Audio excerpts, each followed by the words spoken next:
Picture this. You're scrolling online at 2 a.m., half asleep, and you see a listing that makes you sit up. Straight.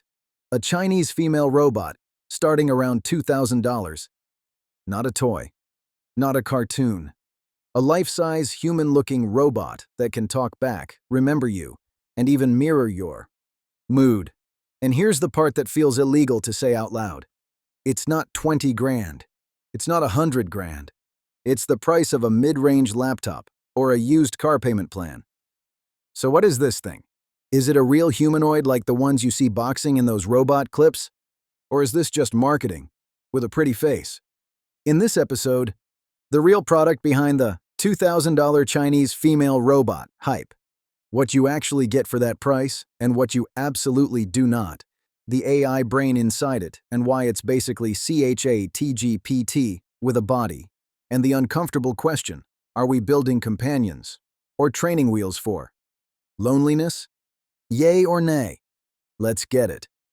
Here's what we know. Quick content note. This is about adult-oriented, lifelike companion tech. We're keeping it PG-13 and focusing on the tech, the business model, and the real-world implications. China.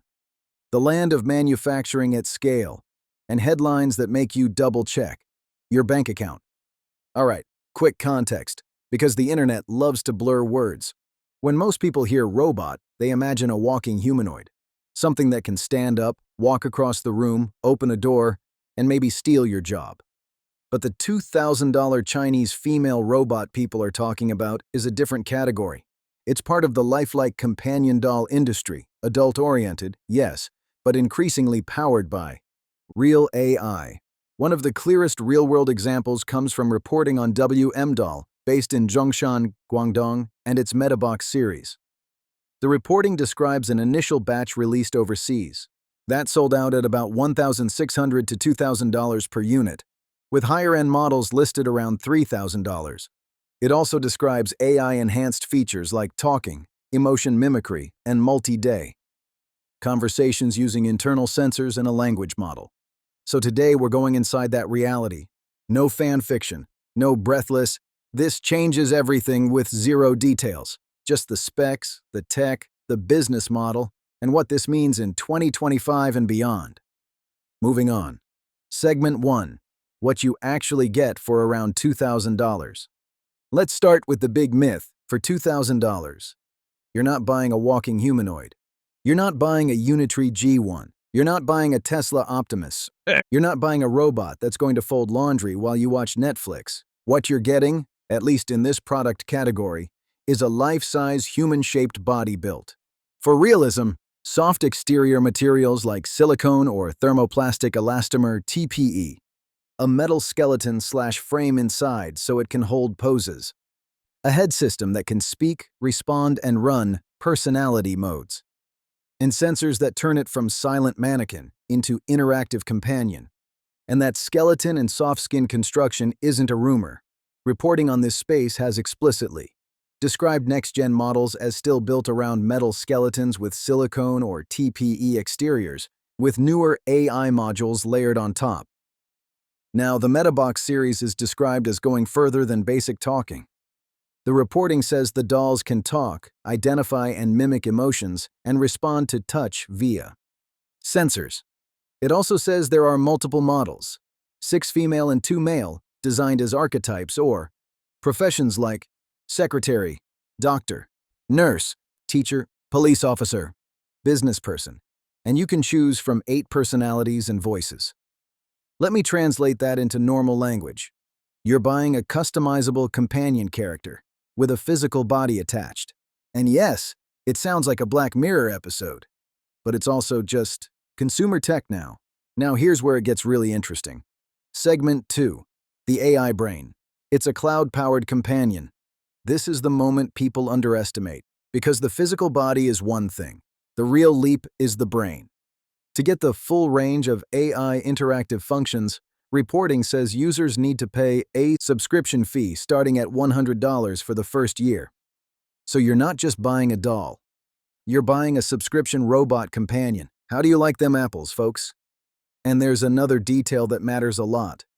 Reporting on WMDoll's MetaBox series describes it as embedding an AI module that connects to cloud computing services across different markets, where large language models process information from each device.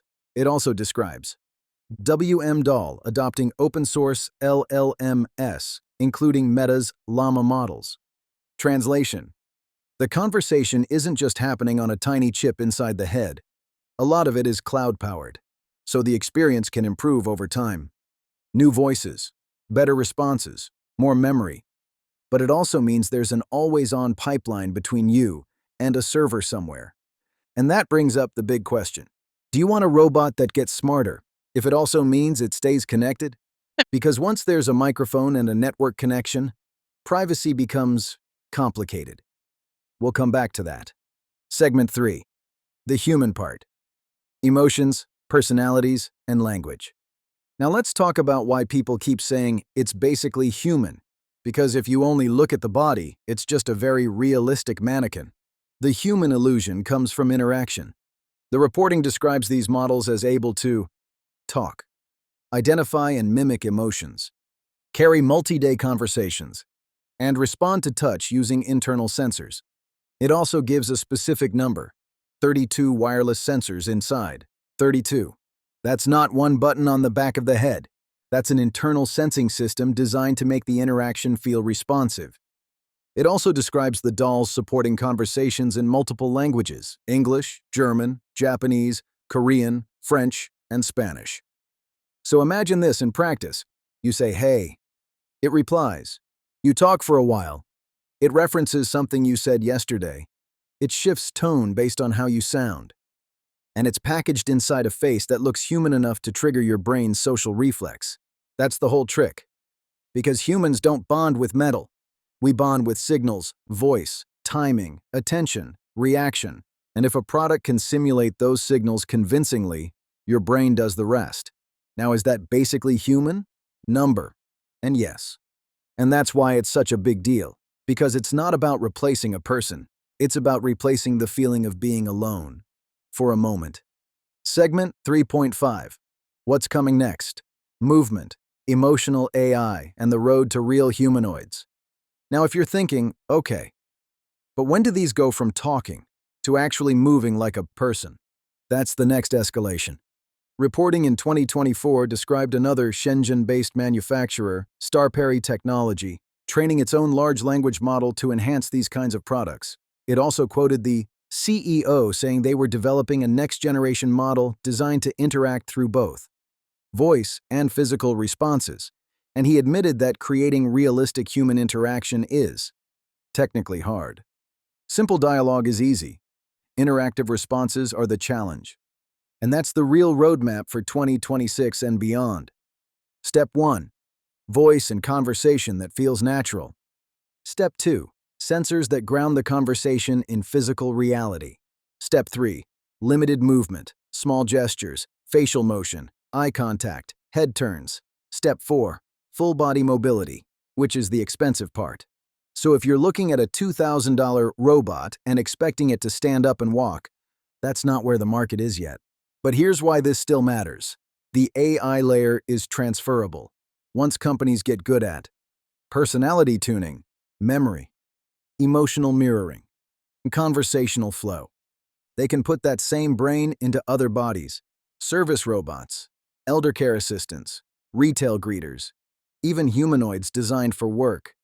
That's why this weird niche product connects to the bigger humanoid boom.